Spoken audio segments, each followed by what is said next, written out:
You know that my name is Gabriel Moens. I'm an Emeritus Professor of Law at the University of Queensland in Australia, and I'm still a Professor of Law at Curtin University.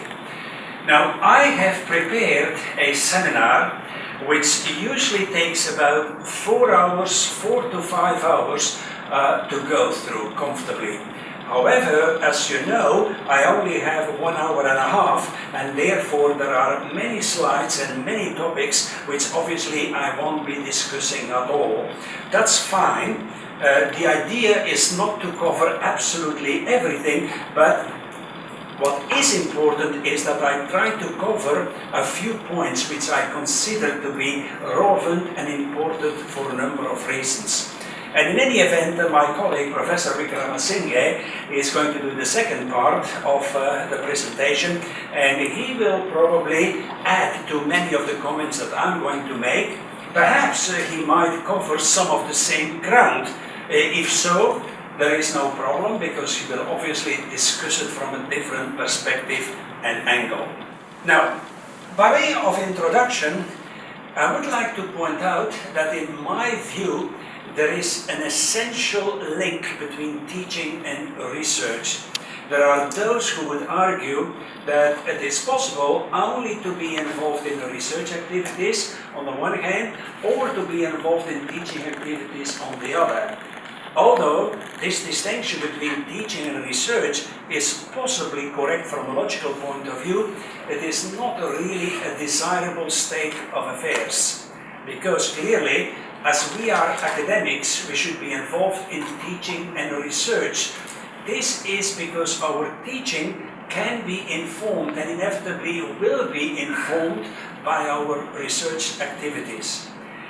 And our research might benefit as well from teaching, in that we are trying to explain to students, to an audience, new developments in science, in law, in management, in business, and that in itself might well lead to an extension of knowledge.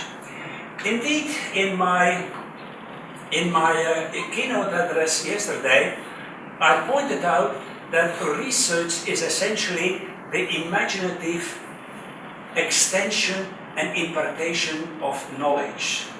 The word imaginative clearly implies that when you transmit knowledge, you will consider existing knowledge, you will assess it, you will evaluate it in order to gain new insights into a particular issue or problem that you want to write about, thereby extending knowledge.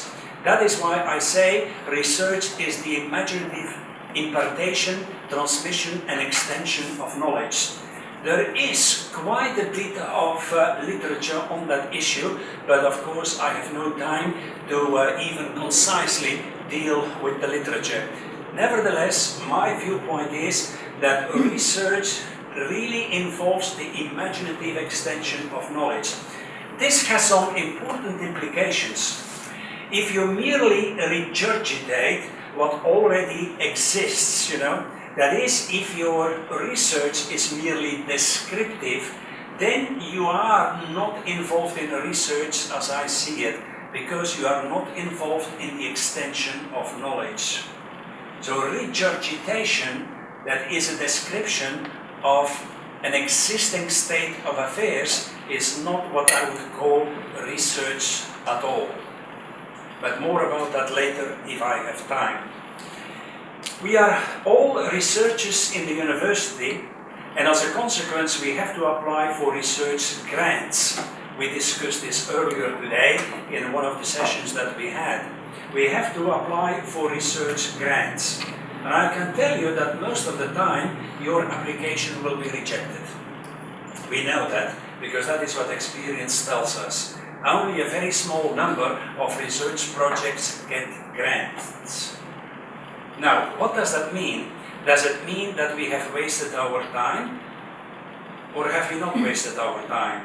If you want to come up with a very good research project, you probably have to spend the better part of 1 month writing it, revising it, refining it, to make it ready for submission to the relevant authorities. So it is a substantial part of your activities that you are involved in.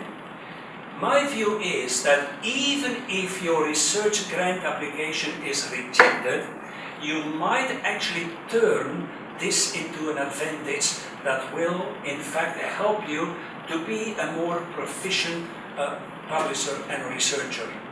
You see, if you apply for a grant, you obviously have to do quite a bit of research. You need to undertake a literature review. You need to be able to describe the research questions. You need to be able to indicate to the authorities what the theme or the themes of your research are going to be. Basically, if you apply for a grant, you are in effect writing a paper. So, if your research application is rejected, why not turn your rejected application into a publishable paper? You might be able to do that if you work on it for another month. And in that case, I would say that you would definitely not have wasted your time, because you are able to convert a rejected application into a paper that is suitable for publication in a particular journal. Welcome. Now, as I said before, I have material to entertain you for at least 5 hours, but I will have to be very selective, you know. Therefore, I'm only going to mention a few aspects relating to the way in which a research paper should be written. But I'm going to tell you about what I regard are the golden rules of effective writing. I'm going to spend a little bit of time on citations and bibliography, and I will also discuss a few issues relating to the publication of papers in high-quality journals. Normally, if I have 5 hours, I have a fun exercise to finish the session about networking for the purposes of facilitating publication of papers, but unfortunately, I probably won't have time to do that today. Now, before I even start to tell you about my views about writing for publication in scholarly journals, let me cover a few preliminary matters. The first point that I should like to make is that there are differences in the research culture. It very much depends upon the faculty, the school that you belong to. That will determine the way in which you are expected to write. That will determine to some extent the way in which you will approach issues. For example, in the legal profession where I come from, not exclusively but predominantly, a research paper is usually between 40 and 60 pages. It's a very substantial document which involves consideration, analysis of cases decided by the Supreme Court or a constitutional court, and so on. Whereas in science, often a paper may not be much longer than 2 pages. You know? And in fact, in science, you have often papers that are not much longer than 5 pages, and yet, you know, it may have up to 10 and even more contributors and co-authors. That you would never have, I would think, in management or in law. It depends upon the culture that you are a part of, and therefore you will inevitably be influenced by the research culture of which you are a part. Now, I would also like to refer to the Tower of Adjectives by way of introduction.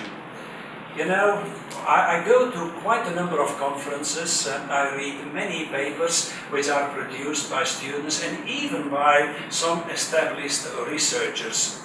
And they use adjectives, and you all know what an adjective is. You know what an adjective is? What is an adjective? An adjective is a word that describes a noun. A woman, for example, is a noun, right? If you say a beautiful woman, beautiful is an adjective. because it describes the noun. If you say excellent paper, paper is a noun, and you describe the paper by referring to the word excellent, you know. Well, I read many papers, and typically these papers are full of adjectives. Adjectives are very dangerous words. They are very dangerous words because you are inviting people to disagree with you. If you say, a well-known international scholar has stated that, and so on, well, I might read the paper and I might say, that man is internationally known. He is a bloody idiot. He is not internationally known. So, if you use an adjective, you are actually inviting people to disagree with you. If you say, internationally known scholar, then you should only ever use it in circumstances where no reasonable person could possibly disagree with you. You know, if you say, this is a truly excellent paper, well, yes, you may think it is an excellent paper, but the man or the woman who sits next to you might think it is a lousy paper. You see? And therefore, whenever you use an adjective, you are inviting people to disagree with you, and it will demean, in the end, the value of your paper.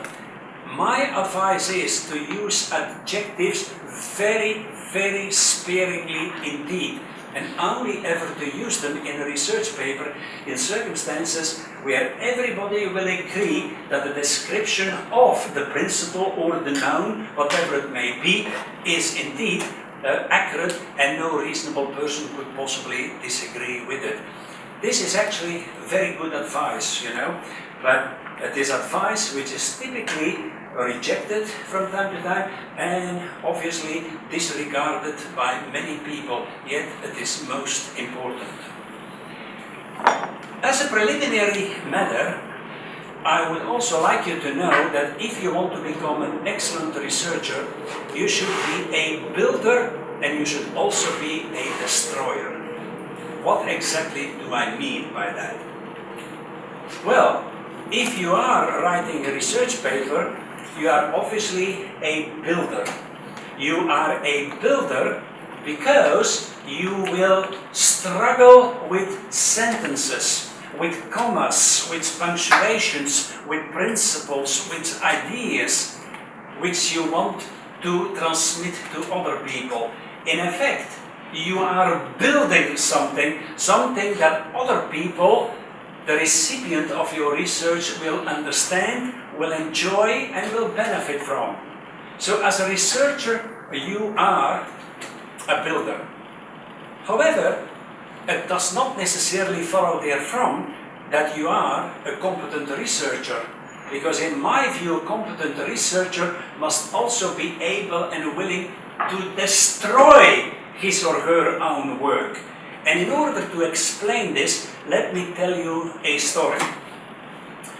In 1979, and I know that's a long time ago, I published my first book in German, and it was published by Sprenger Publishing House in Austria. I thought, of course, that it was a masterpiece. How could it not be a masterpiece? I was much younger, you know, and I thought it was a major achievement, especially because it was published by Sprenger. And indeed, the book was immediately used in a number of universities, and as far as I know, it is still used in a number of German-speaking universities. The book was about legal logic. And because it dealt with legal logic, I used some mathematical formulae in order to develop the logics with regard to the legal system that I wanted to communicate to people.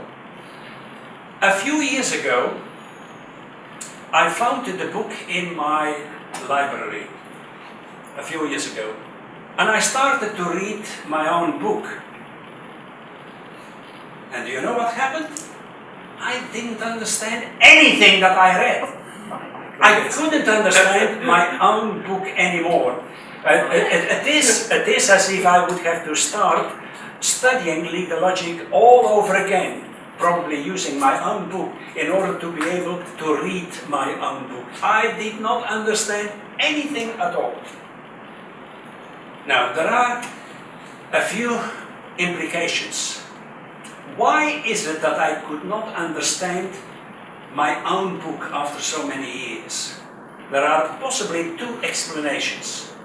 Either my intellectual abilities have substantially diminished over the years, therefore I could not understand my own writing anymore, or alternatively, what I wrote in 1979 was probably not as good as I thought it was at the time. And therefore, it was not written as clearly, as elegantly as it should have been. Now, as you can imagine, I do not believe that my intellectual abilities have diminished over the years, and therefore the explanation must necessarily be that the book, although I thought at the time that it was an excellent book, was not really that excellent after all. So today, if I were to write the same book, I would write it, and the next day I would put it in the bin. I would destroy the book. I would destroy the book because it is not written as clearly, as elegantly, as scholarly as it should be.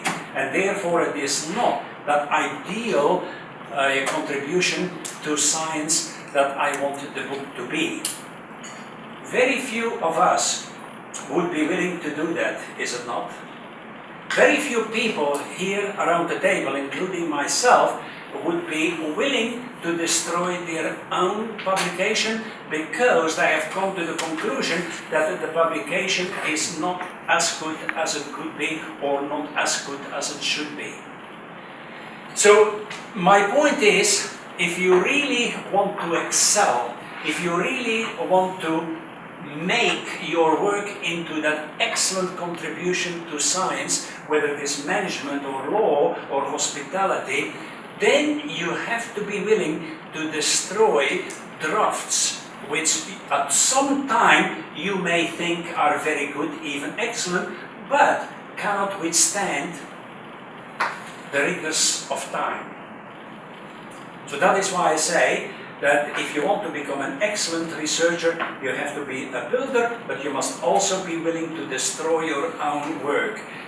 You know, the reality is that we are often too happy with ourselves, too happy with our research achievements, and as a consequence we do not produce the excellent work that we are expected to write.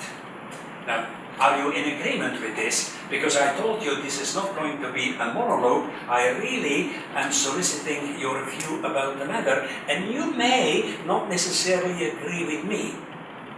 And I would like to hear about this. But my view of the matter is that if you want to be a competent researcher, you have to be willing to be a builder, which inevitably you will be, and you must also be a destroyer, namely a person who has the willingness to destroy drafts which are clearly not good enough.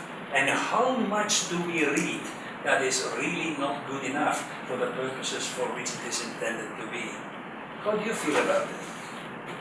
Can you explain more what you mean by descriptive research? Do I explain more about? Descriptive research that you mentioned previously. Does it mean that it is a research that doesn't engage more with theories or something like that? No, I haven't said anything about that. No, at the beginning. At the beginning. Yesterday. I can't remember what I said at the beginning. What did I say at the beginning? Yeah, you mentioned about the descriptive research. It's not. That is a very important point. Right.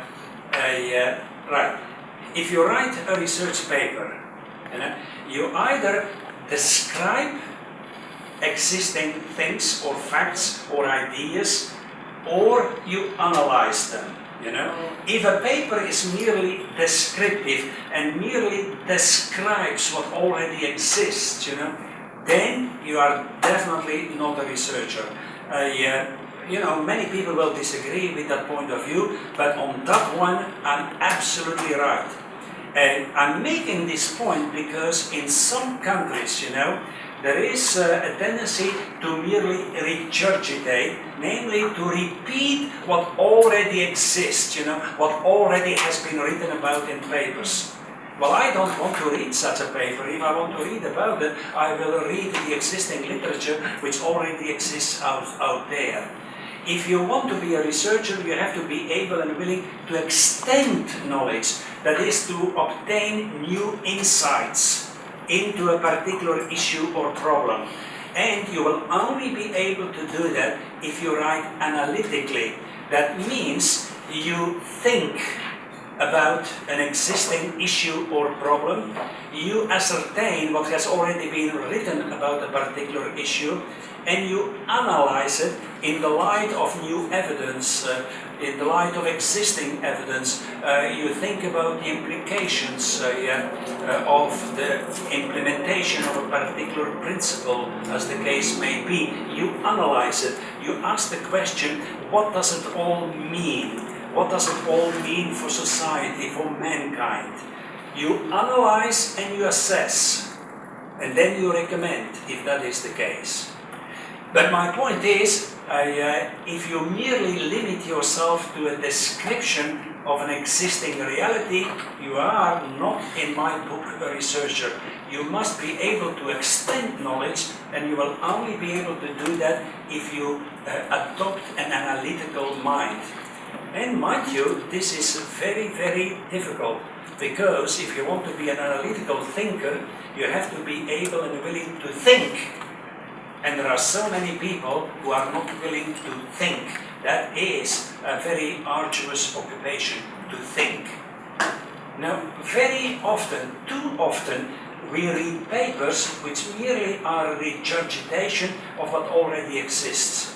Well, that is not what this research about. This is what a first-year law student or management student would probably do, or even a final year student, but it is not what I would call research. Research, as I said yesterday in my keynote address, and I repeat it here, is essentially about the extension of knowledge.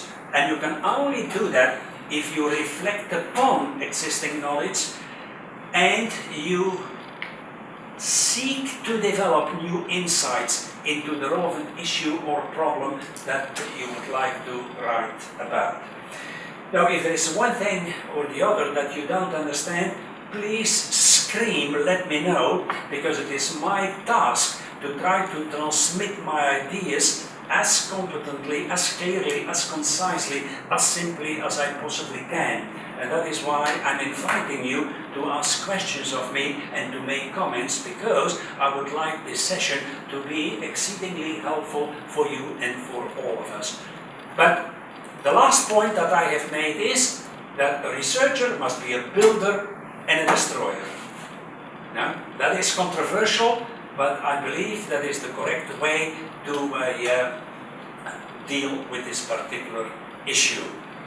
Ultimately, if you want to be a successful researcher, you will obviously need a lot of dedication, a lot of diligence, a lot of perseverance. It is a very lonely, demanding, arduous task.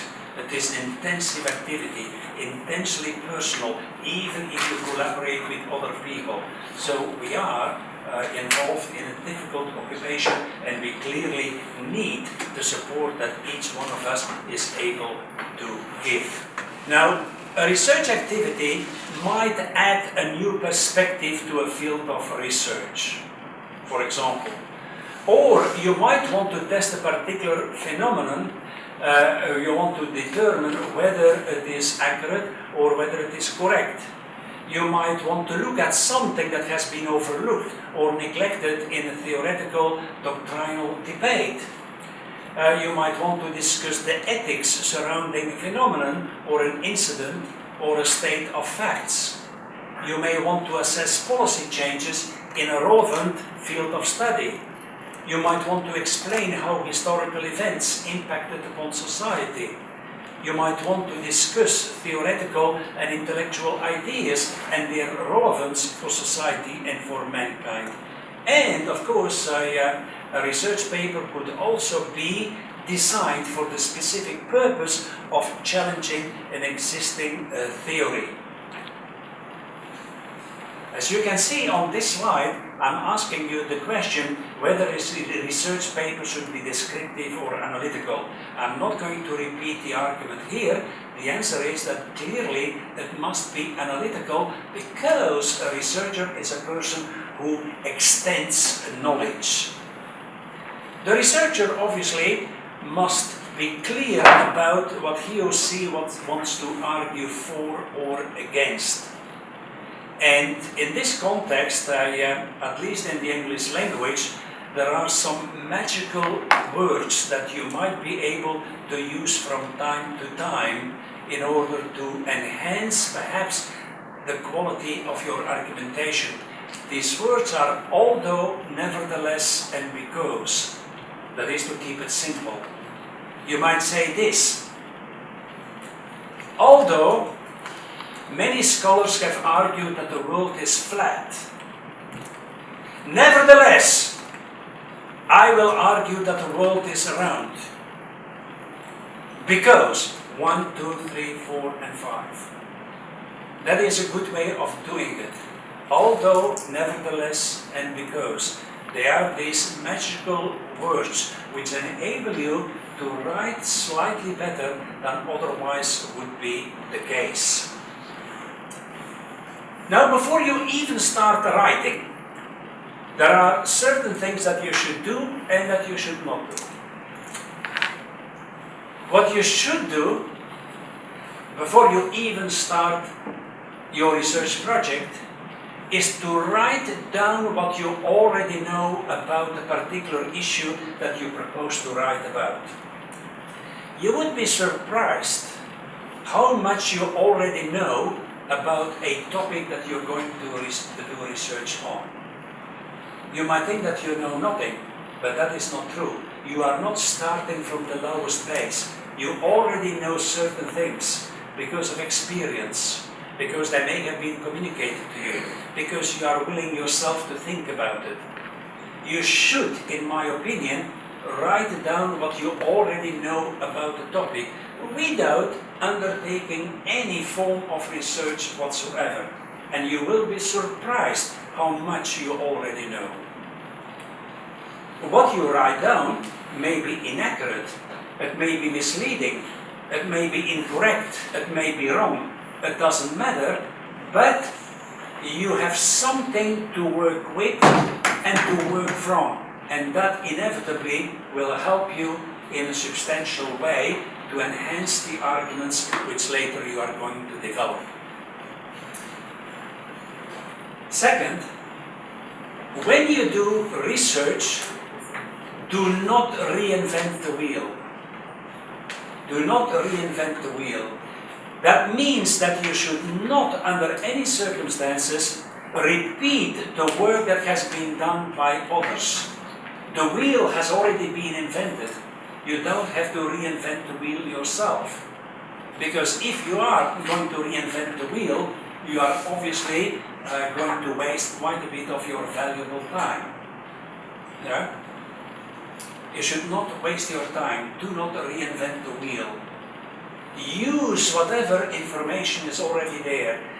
Rely upon the insights which have already been provided by other scholars and work from there to develop your research into a publishable and suitable paper for publication. And in that regard, I should like to refer to this particular statement that has been made by Howard Becker in a very good book, Writing for Social Scientists, published by the University of Chicago Press in 1986. Basically, he compares the work of a researcher with a person who is involved in woodworking. A person who is involved in woodworking for the purposes of making a table. You know? If you are making a table, you do not have to reinvent every part of the table. Many parts of the table have already been invented.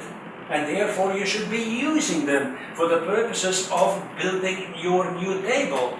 You simply add value to what already exists in order to build your table. And essentially, research is the same. You know, research does not exist in a vacuum. You know, there is already quite a bit of information out there that you should rely upon. And you can use it for the purposes of developing your argument, gaining new insights into science, insights in the issues that you want to write about. This is what it says. Imagine you are doing a woodworking project, perhaps making a table. You have designed it and cut out some of the parts. Fortunately, you need not make all the parts yourself. Some are standard sizes and shapes. Some have already been designed and made by other people.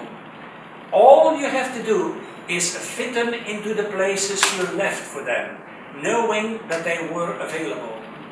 That is the best way to use the literature that already exists out there. You want to make an argument instead of a table. You have created some of the argument yourself, but you need not invent the whole thing. Other people have worked on your problem or problems relating to it and have made some of the pieces you need. You just have to fit them in where they belong. This is valuable advice, and I have seen it in some of my PhD students. You know, they think they have to reinvent the wheel, and as a consequence, they never finish their PhD work because you can't reinvent everything, especially if it has already been invented during the last couple of decennia. So that is valuable advice. Right, you are now in the business of starting to write your research paper. And the first piece of advice in this context is that you need to define the important terms that you are using in your paper. Even during the last 2 days, I have listened to quite a number of papers where, presenters use terms which everybody was deemed to understand, but which I clearly did not understand. And I did not understand them because they were not in English, but I did not understand them because these terms had many different meanings, and I did not know which meaning the author or the presenter favored at a particular time. You know? Whenever you write a paper, and this is very important advice, you need to define the building blocks. You need to define the terms which you are going to use constantly in your paper. And once you have defined your terms, you have to stick to your definition of the terms. Because if you allocate a different meaning to the terms, then you will be accused of introducing concepts that have a slippery meaning, that mean one thing in one context and perhaps mean a different thing in another context. Let me give you an example. At one stage in my career, I was teaching banking. This is not necessarily so evident when you actually write a paper about that particular concept, the bank, and you want to gain new insights into that phenomenon that exists in society, namely a bank. Well, my student said, well, a bank is an institution that is involved in the banking industry. Now that, in my opinion, was a particularly bad definition. Why? Because the concept of a bank is a vague, indeterminate concept. It is a vague, ambiguous, indeterminate concept, the meaning of which has to be filled in by the researcher, right? The researcher who is expected to define the concept. In this particular case, my student defined the concept of a bank by a reference to an equally vague and ambiguous concept. namely the concept of banking industry. So, the result is that I did not get any further insights into what the concept of a bank meant. So my students said a bank is an institution involved in the banking industry, but the concept of banking industry is equally as vague as the concept which I expected my student to define. And as a consequence, I did not gain any further insight, and in fact it confused the issue even more. You know? Now, isn't that surprising that there are so many concepts out there that you and I write about? We take the meaning for granted and we assume that everybody else, you know, around us will know what we mean when we use a particular term. How wrong we can possibly be, and we are definitely wrong. Now, in that context, I told my student jokingly, no, that is not what a bank is. A bank is an institution that steals your money, I said. And everybody started to laugh. Of course, I didn't mean it that way, you know, but it was to indicate to the student that clearly, from a logical point of view, if you want to be a very good researcher, you cannot really define a vague concept by a reference to an equally vague concept. Well, Dr. Liga, you have been absent, and because you have been absent for a few minutes, I would like you to define the concept of a bank for us. What is a bank? Bank is an organization which provides bank services. Bank what? Financial services. A bank is an institution that provides financial services. Yeah.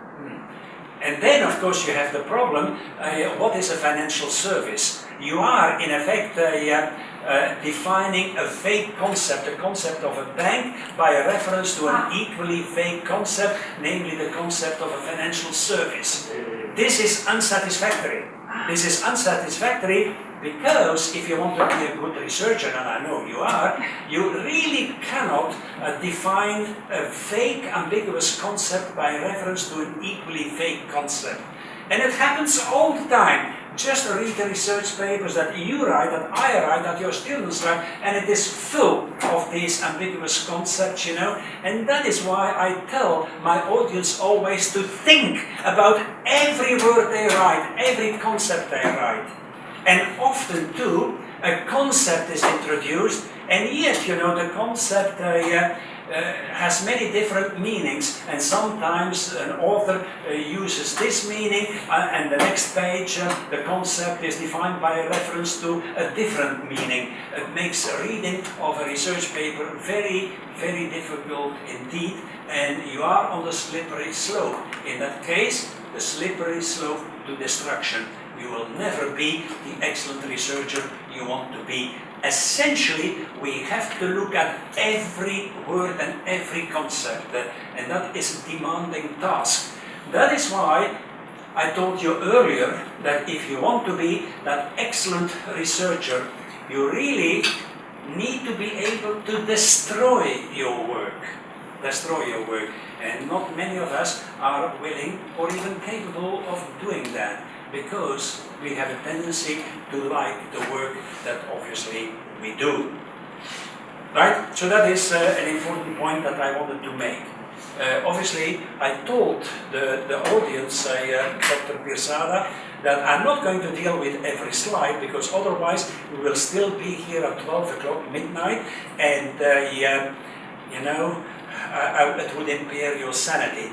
Therefore, I will select those issues which I think are of major importance and are often overlooked in seminars of this particular nature. Typically, you will have an abstract after writing a paper. Whether you write the abstract before you write the paper or after is neither here or there.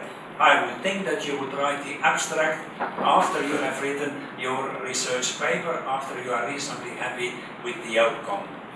Now, a good abstract should be reasonably short, but it should explain why you are undertaking this research, what the research project is about, the methodology that you have used in your research, and you may well expand upon it later on in a particular section dealing with methodology. That might foreshadow the findings of the research, basically the theme that you are going to develop in your work, and perhaps it will also foreshadow the conclusions which are likely to be reached in your research. Now, I can tell you that whenever I read a research paper, I always start with the abstract. And certainly in 50% of cases, the abstract is incredibly difficult to read. Don't understand anything of it. And if that is the case, you should not even read the paper, because it's going to be awful. It's the abstract is often very badly done, incoherent, difficult terms that are used, which may have been allocated different meanings. And if that happens, you should not even start reading the paper, because it will be absolutely awful. Look, I have an example here of what I would call a pathological abstract. There are some people who will tell you that this is a brilliant abstract. Now, if that is a brilliant abstract, then I don't know what I'm doing here, And on top of that, this was published in the Journal of Management Studies in 2013, and that is apparently a very good journal of management. Now, I will give you half a minute or a minute to read this abstract, and if you are able to tell me after 1 minute what this paper is about, I will confer the Nobel Prize for Literature upon you. Just try to read it.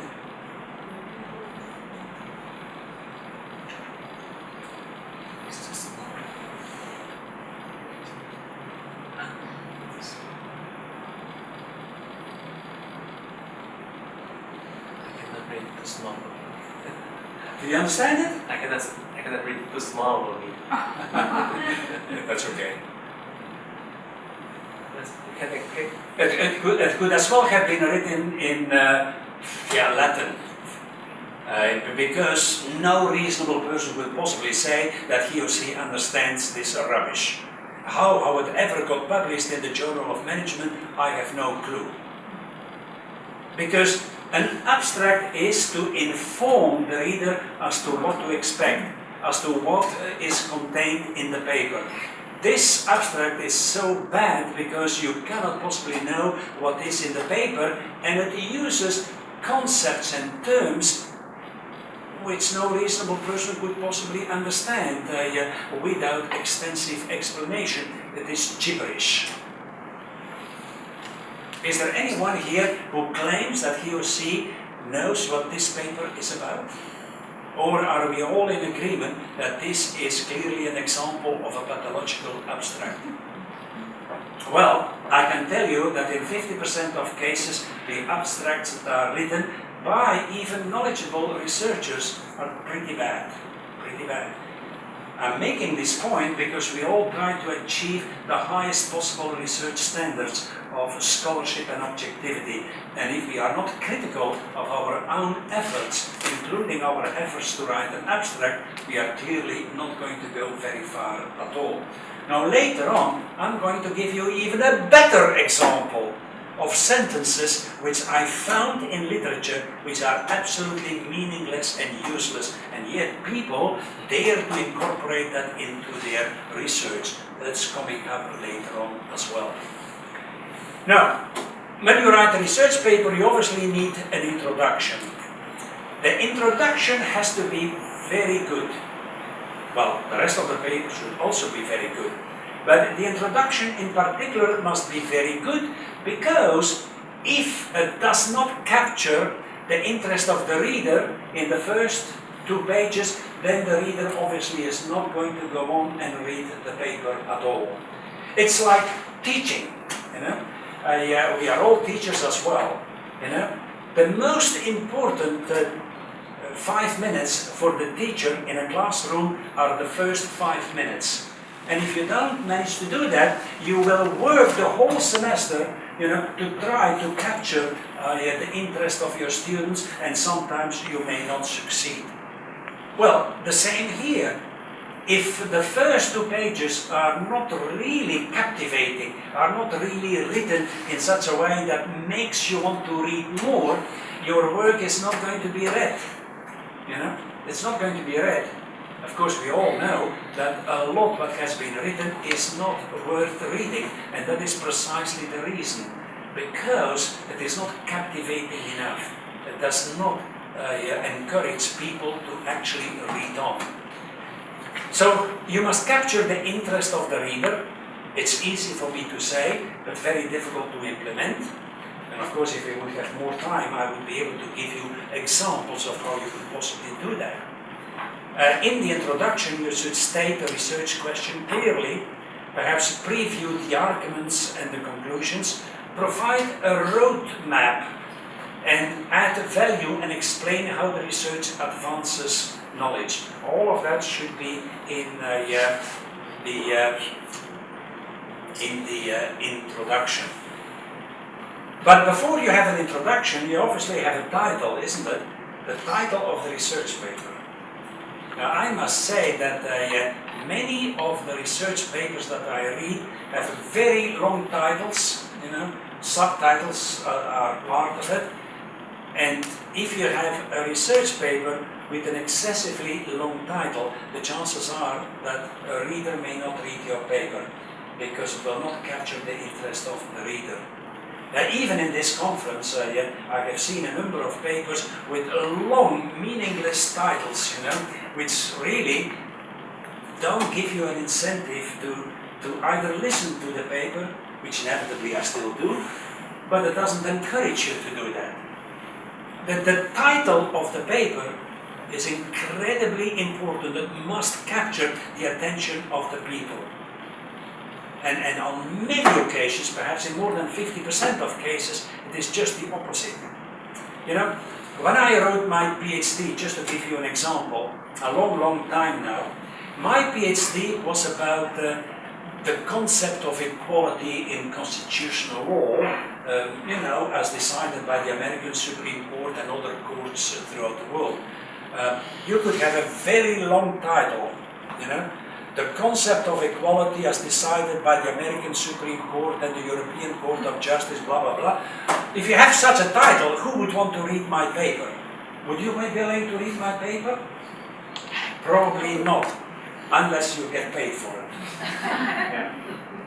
Now, you need to have a title that captivates the reader, that makes the reader want to read. Now, you may laugh with this, but this is absolutely essential because we are writing not for us, we are writing for other people. Other people, a recipient, who are going to be the recipients of our work, who are going to read our work. So I was thinking about a catchy title that will want people read my work. So I came up with a very successful title. And I'm still proud of it, even today, after so many years. So it was about the concept of equality. The title of my PhD work was The Quality of Equality. Only yes? Just that. The Quality of Equality. Quality, equality. Omit the E, you have quality. The Quality of Equality. That makes you want to read the paper, doesn't it? Yeah?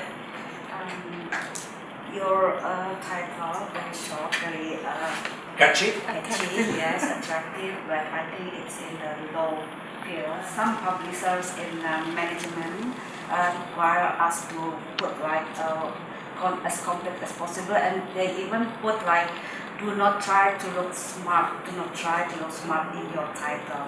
Well, the question is, who is smart? Are you smart or are they smart? But you can always have a subtitle. Yes. a subtitle. That would be fine. That would be a modus vivendi, an accommodation.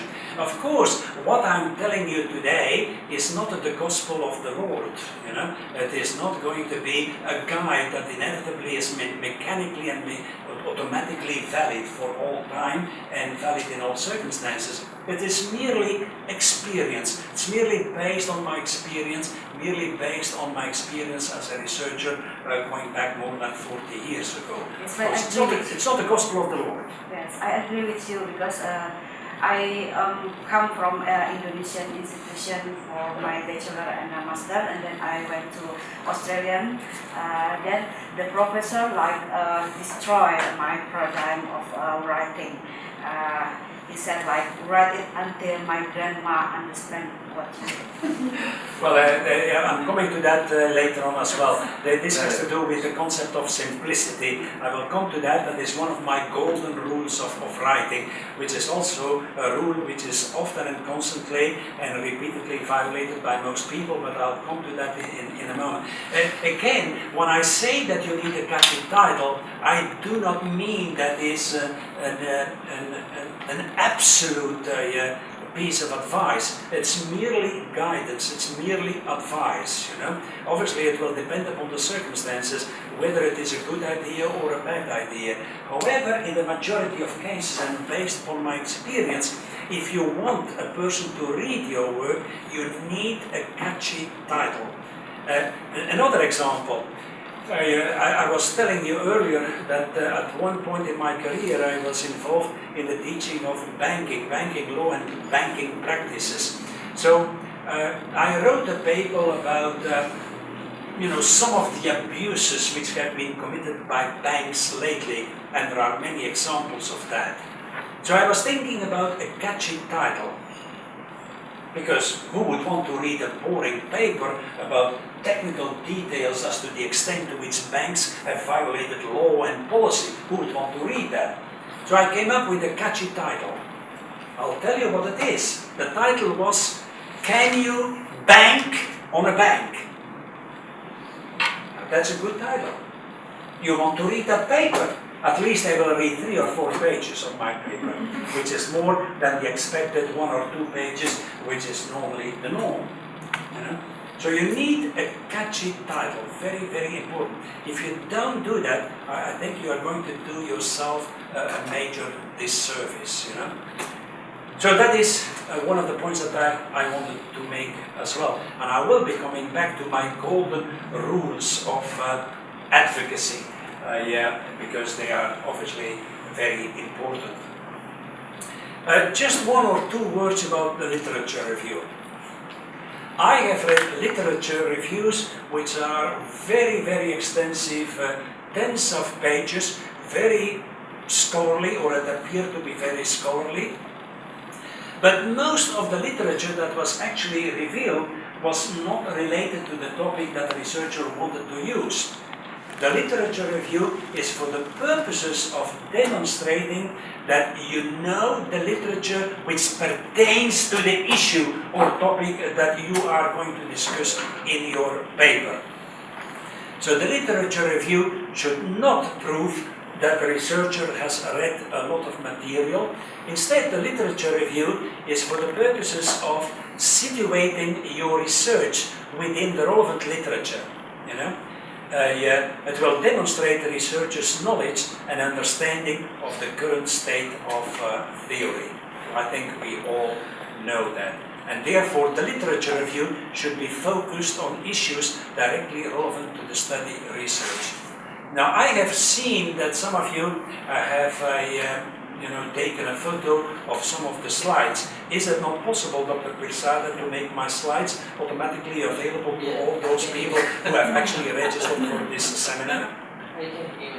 Yeah, I think that might be useful, because there are many, many slides here which I'm not even going to mention. As I said before, I have more than enough information to keep you entertained for 5 hours, but inevitably I can't do that because it would impair your sanity. But you will make that available to the class, so to say. Right. Now, I'm going to jump to the conclusion. You know? You need a conclusion, obviously. A conclusion should ideally provide a summary of the findings. It should discuss probably directions for future research.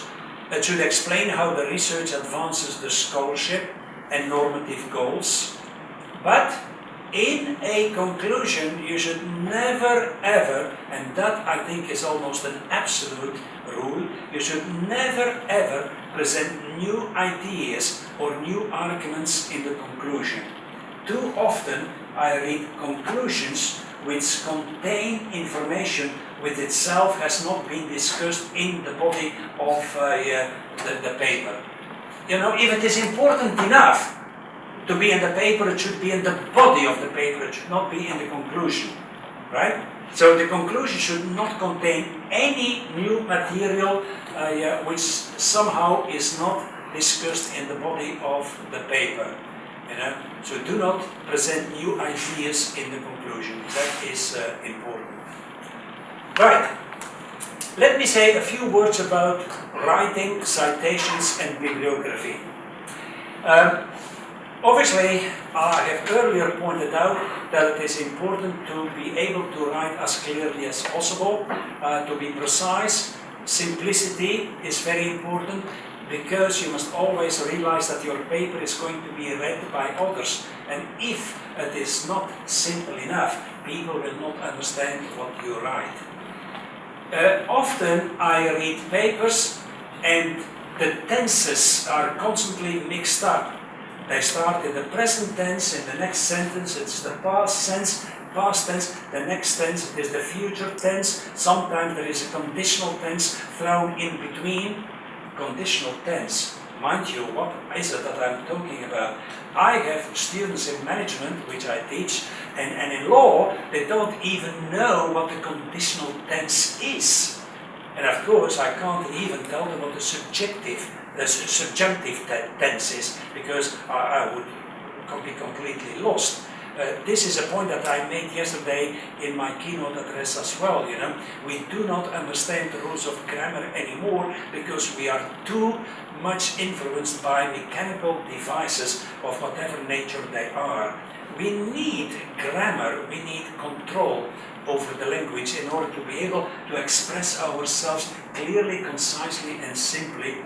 And students these days, and many people in general, can't do that anymore. So it is absolutely driving me mad when I read a paragraph and it has a present tense, a past tense, a future tense, a conditional tense, and in the end I really don't know anymore what is happening. Is it something that is going to happen in the future? Is it something that happened in the past, or is it happening now? You know, really, you cannot really shift tenses too much. Inevitably, you will need different tenses in a research paper, but you have to do that in a clever way, in an intelligent way, and certainly within one paragraph, you should keep the same tense. That is very, very important.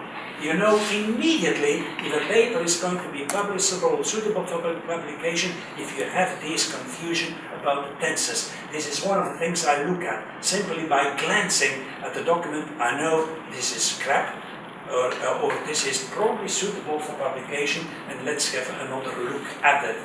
I already told you about the eye-catching and challenging title. Obviously, the importance of uniformity and coherence. This mainly relates to footnotes, if you have footnotes. If you have footnotes, it really doesn't matter which system of citation that you use, as long as you use a uniform system of citation. Of course, depending on the discipline that you are in, the discipline will favor one uniform system of citation as opposed to another. That will depend upon the discipline. But the message is really that you must have a uniform system of citation.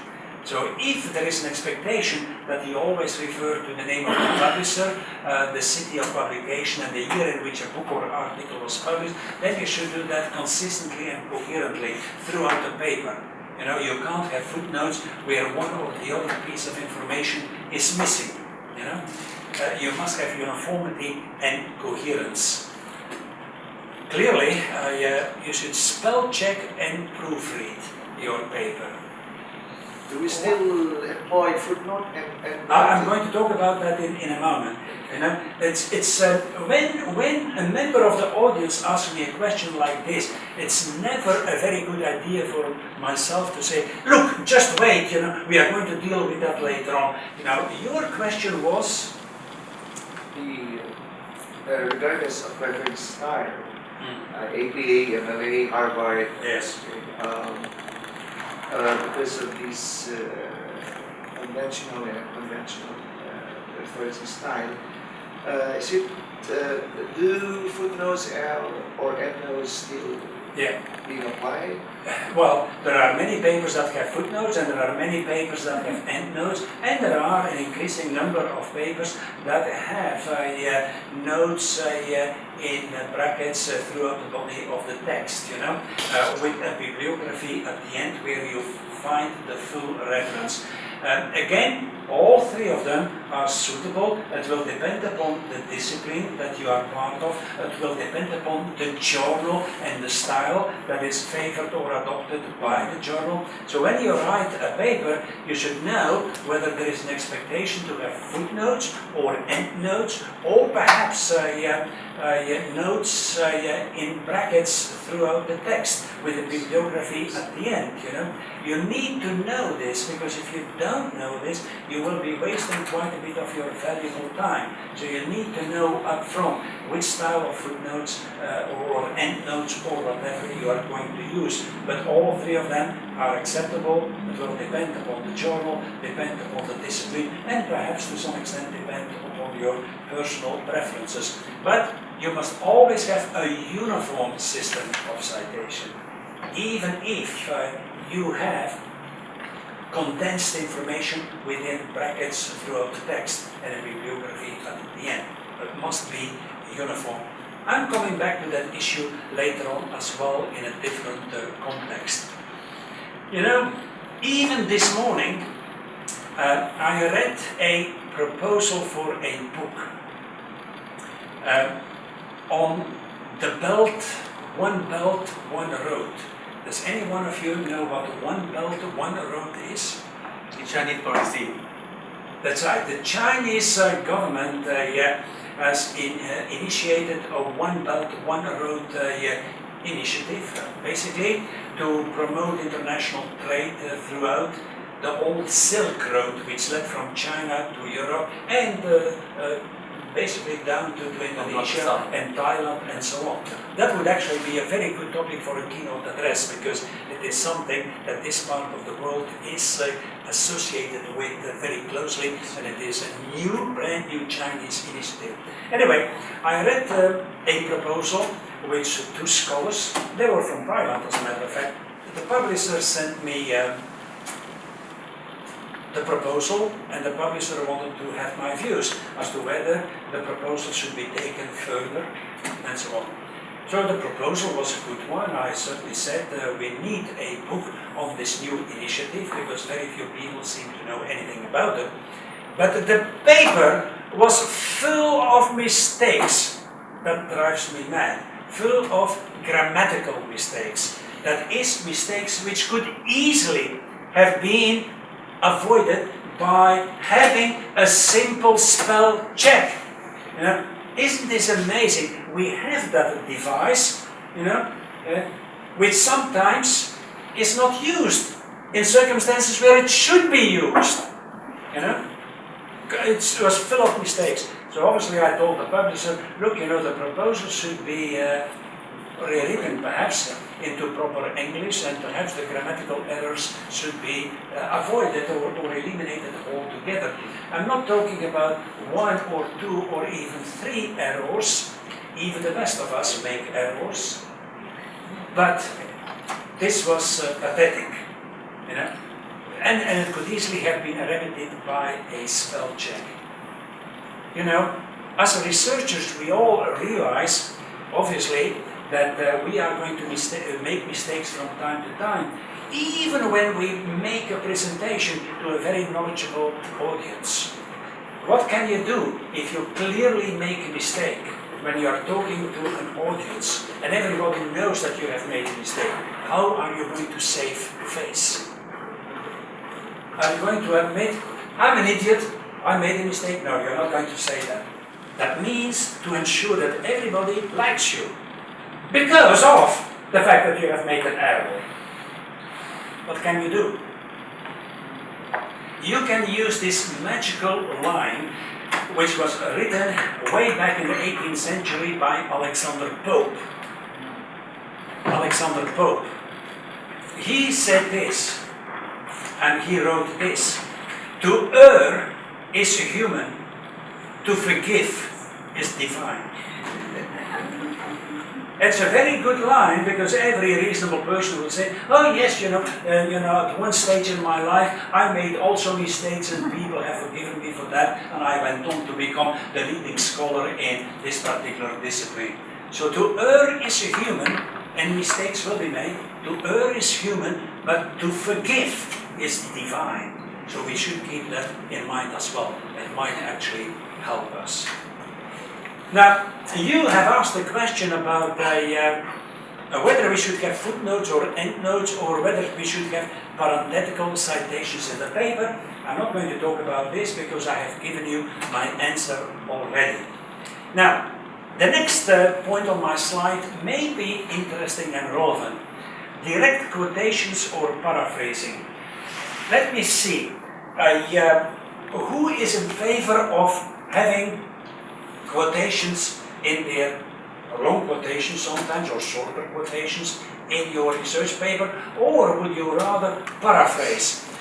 For example, you write a paper and you have come across an article written by Dr. Quesada. Are you going to lift the quotation from his work and insert it in your article or your paper, or are you going to paraphrase Dr. Quesada? What would be your preference? I prefer paraphrase. Paraphrase. Well, everybody would paraphrase. Paraphrase, unless the sentences is very strong. Yes, yes. And later the definition. And what would you do, Dr. Liga? Mix. Yes, you are Dr. Liga. Yeah. Sometimes. That is the danger of giving your paper, your business card to me, Before the lesson. I use both. Sometimes it's necessary to give a definition or some For sure. precise view of author, and then I use direct quotation, and in many cases also I paraphrase, and also Well, that is what I do too. Sometimes I have direct quotations and sometimes I paraphrase. However, as a general rule, for whatever it is worth, because this is not the gospel of the Lord, paraphrasing is not good. You should have direct quotations. Why? If you paraphrase Dr. Quesada, you are actually interpreting what he said. And when Dr. Quesada then reads your article, he would say, no, this is not what I meant. Because you paraphrase, you are allocating an interpretation to what he has written in his paper. And therefore, there could be confusion as to really what has been said by the person who has written the original article you have lifted the quote from. Instead, if you have direct quotation, then nobody can possibly disagree, because it comes from the horse's mouth, so to say. A direct quotation is there, and therefore nobody can disagree with it, because you are not interpreting what another person has said. Paraphrasing is therefore a dangerous art, because the chances of us misparaphrasing, misinterpreting are very, very, very real. Very real. Isn't that a sensible point of view? Yeah. But if we use a direct quote, but they have a rule that we cannot make a more direct quotation, I think. 40% of the total I know this is what is called Turnitin and similar systems. But again, Turnitin is really an artificial device, which is trying to ascertain whether you have plagiarized or not. But if you have direct quotation and it is attributed to Dr. Pirsada, then you are not plagiarizing, because this quotation is really written by Dr. Pirsada, and a footnote clearly indicates that it comes from him and that you are using it in the development of your own paper. Yes, there are all these strange rules which us researchers have to take into consideration, and basically we have to use our common sense, our human ability to think and to reason, and this is what research work is about. We should think when we do these things. You need a bibliography from time to time. It's not always required. It depends upon the discipline and the journal. But if you have a bibliography, the bibliography must contain all the sources that you have used in the paper, and no more. Sometimes you come across bibliographies which are 10 pages, but 9 pages, or the authors of the 9 pages, are never ever discussed in the body of the text. You often find that in students' work, they are trying to impress you, Well, obviously the student would fail for that reason alone. In the bibliography, you should only have those articles and books that are actually discussed and used in the research paper. But of course, you must have all of them in the bibliography. That's very important. Right. Some sensible advice. When you are writing a research paper, you must keep your research paper simple. Because if you are using complex language, complicated language, difficult language, long sentences and sub-sentences, nobody is going to enjoy reading your paper, and as a consequence your paper is not going to be read at all. Right? You must use simple language, because the idea is that you are writing a paper that is going to be writing a paper that is going to be read by people, and if people don't read your paper because it is too complex, complicated and difficult, you will have lost the reason for writing the paper in the first place. In this context, I have developed my intelligent moron test, and I have written a few articles about my intelligent moron test, which have been published in some scholarly papers, as a matter of fact. You know what a moron is, right? You know what a moron is? Yes. What is a moron? Yeah, what is a moron? Low intelligent. Low intelligent, yes. Now, I'm talking about an intelligent moron. That is not an oxymoron. It's a new test that I have developed, an intelligent moron. Now, I write, say, for example, in the field of management, as I sometimes do. Now, if my paper can be read with benefit by a scientist who is also an intelligent person, though in a different discipline, then I will probably have written a very good paper, because the scientist whom I've given the paper to is able to read my paper with benefit. So the moron refers to a person who, whilst intelligent, may not be an expert in the area in which you write. If a person, right, who is not an expert in the discipline in which you write, if that person is able to understand your paper, because he or she is intelligent, then you probably have written a very good paper. So that is my intelligent moron. An intelligent moron is not necessarily a person who may have been trained in the rigorous discussion of legal or ethical issues, but will still be able to understand a legal argument because they happen to be intelligent. So that is my intelligent moron test. you must write your research paper in such a way that an intelligent moron would be able to understand it. So what do?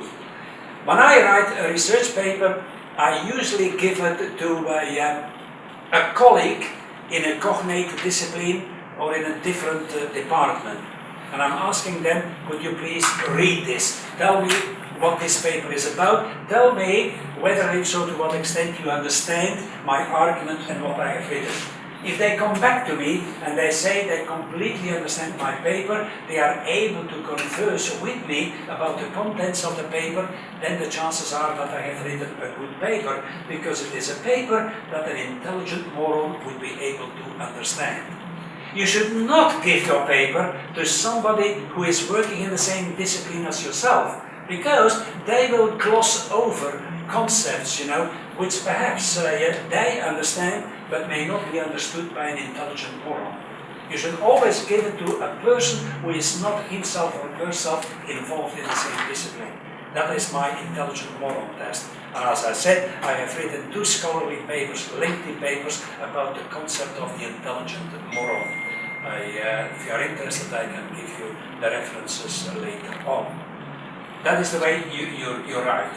It's difficult, but it can be done. My second advice is never use a long word where a short one will do. Because from time to time we are inclined to use long words, to use sophisticated words, to probably prove or demonstrate to the community that we are intelligent. But if the community out there doesn't understand what you are writing about, you have not achieved your purposes. So what about the word procrastination? Procrastination. What does that mean? In fact, I used it earlier on in the meeting of deans and researchers. Postponement. Yes, well, you understand this, but how many people are there that probably don't understand the word procrastination, whereas they would understand the word postponement or delay? You see? So it might be more advantageous to use the word delay or postponement rather than procrastination. I'm not saying you should not use the word procrastination. You must think about all the words and the sentences that you use and that you write for the purposes of ascertaining whether your ideas will be understood by recipients, by people who are actually going to benefit from the reading of the paper. So that's a piece of advice. If it is possible to cut a word out, then cut it out. My next piece of advice. Often, you read research papers that are excessively verbose. Words are used even though they are meaningless, they should not be there, they are confusing rather than helpful. If you are able to cut out words, why don't you do that? And this is often the case in circumstances where you use verbs. One verb after another is used, and you can easily cut out a verb, and the meaning of what you write is going to be much, much clearer. Right, when you have written a paper, why don't you read it aloud to yourself to see whether you yourself understand it? Expose your paper to comments, ideally comments made by people who are not necessarily part of your own discipline. Ask a trusted colleague to read, assess your research paper. Present your paper at seminars and conferences, like the Global Conference on Business and Social Sciences. And of course, you must always revise your paper in the light of comments that are actually received.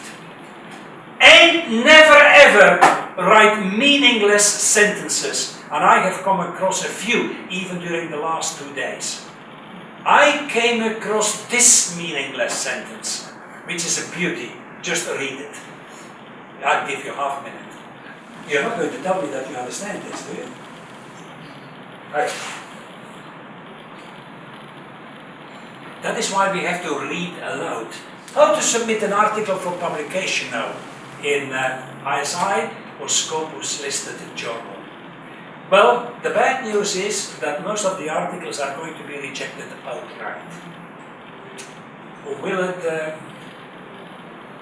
injure you? Will it harm your chances of academic success? Probably not. In fact, it may well be a good thing for your papers to be rejected, because it will make you stronger. We cannot possibly go through life, 40 years of academic life, and hoping that every single paper that we write will be accepted for publication. No, you might actually learn a great deal from rejection.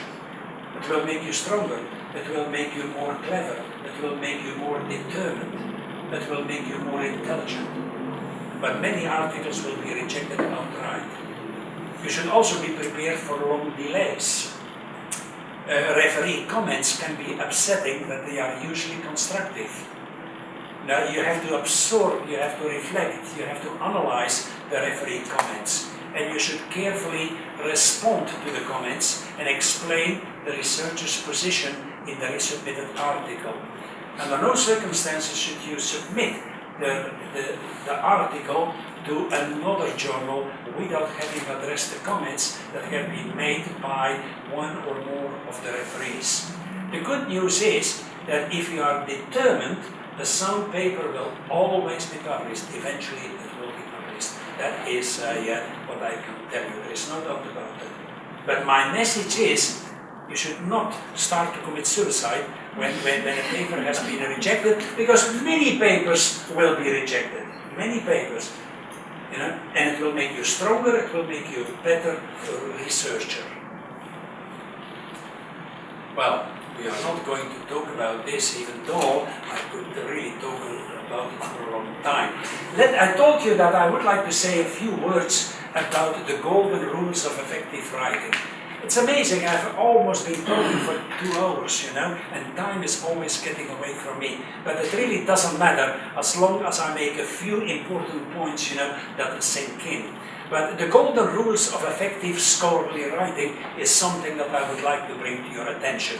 And some of it has already been covered in a different way. Successful writing, scholarly writing, requires simplicity. That is my first golden rule. Simplicity, and that is why I briefly discussed my intelligent moral test. Albert Einstein said, if you can't explain it to a 6-year-old, you don't understand it yourself. Now, that is an exaggeration, obviously. I think it is an unbit claim, rather exaggerated. However, the message is clearly there, if you can't explain your own paper, the gist of your paper, the theme of your paper, to a colleague, to an outsider, you probably don't understand it yourself. What is my second golden rule of effective writing? Sophisticated writing requires that all statements be supported by references. Now, one could say that my second golden rule is incompatible with the first one, because in the first one I aim to concentrate on simplicity, whereas in my second rule I'm making the point that the sophisticated scholarly writing requires all your statements and arguments to be supported by reference. However, the two rules are not incompatible with each other. First, clearly, whenever you are involved in scholarly writing, you must be able to refer to sources that you may have used or that support the arguments that you develop, or you may have to refer to the author, the information of which you are using, right? That's obvious. Because if we don't use references, we could be accused of making wide and sweeping claims which are not supported by evidence or by the existing literature, so we must refer to the literature. Very often I come across papers where the author says, many scholars have argued that the world is flat. Well, then I ask the question, who are these many scholars? Because if there is no reference, to any scholar, then it could be a straw man. It could be merely a wide and sweeping claim that has been made by the author, but there is no evidence that is actually provided. If you refer to many scholars, you need at least to have a reference to 2 scholars, not just one, but 2 scholars that have exactly made the point that you are making in the body of your text. Otherwise, you could be accused of making wide and sweeping claims. And that is clearly an example of bad and shoddy research. I'm always on the lookout for that when I'm reading a research paper. Now, my point is that my second golden rule is not incompatible with the first, because you can actually make your paper more simple by having appropriate references which further explain the points that you want to make, thereby making it simple. That is why I claim that my first and my second golden rule are not necessarily incompatible with each other. My third golden rule is that success ultimately requires flexibility and adaptability. The best scholarly paper is a paper that is novel, that is flexible, one could say, that is adaptable. Novel is probably the better word, because then it makes a real contribution to science and the relevant area of research that you are involved in. Albert Einstein said, the measure of intelligence is the ability to change, the ability, I would say, to be flexible, to be novel, to provide new insights into how the world works. These are my 3 rules of effective writing. What do you think of these rules of effective writing? They are very simple rules, very simple indeed, but if you take account of them, you will obviously go very far and do exceedingly well in order to become a very good researcher. More good advice, well, obviously, in your own institutions, I think you should organize a research day where people are asked to present their research, very much the same as in these particular conferences. And good work needs to be rewarded. Very important. There must be research prizes, because you need to reward good and excellent work. And it is the work of the author that has to be rewarded. Very often, well, not too often, I hope, but I have come across many examples of supervisors of PhD theses who actually published the paper in their own name, even though all the research has been undertaken by their student. The student may be referred to in a footnote, but sometimes it's not even mentioned as a co-author. That is positively bad. That is positively bad mentoring, and it means that the supervisor is allocating to him or her the fruits of the labor of another person, which is bad manners, but it has happened a lot and it is still happening. No, the person who has actually done the research should be rewarded with co-authorship, or it should be stated somehow clearly in the text, that the author very much relies upon the finding of student X or Y who did exceptional work. We have to reward the persons who have actually been able to do the work. Mentoring is very important. Yeah.